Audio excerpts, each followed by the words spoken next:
այս մարդկանց ստեղից հանելու հարցը չլներ, այլ այս մարդկանց պայմանները բարելավելու։ Այդ մարդիկ ասեն անգամ այս պայմաններում ոչինչ կապրենք մենք, ստեղից մեզ որ դուրս անենք, մենք փողոցում ենք հայտնվելու,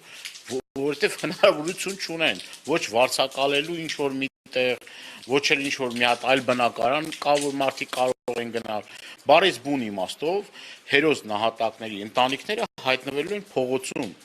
Սա բառերով, խոսքերով չես կարող նկարագրես։ Սա երկրի իրական պատկերը, իշխանության իրական դիմագիծը սրանով է բնութագրվում։ Եվ մարդիկ ասում են, նաև իրավացի ասում են, որ այն ժամանակ մենք որոշ մարդիկ այստեղ նաև բնակվող ասում են, այն ժամանակ մենք կանգնեցինք իր կողքը, նաև իր խոստումներից ելնելով, բայց հիմա մենք մնացել ենք ձեռնունայն, որևէ մի բան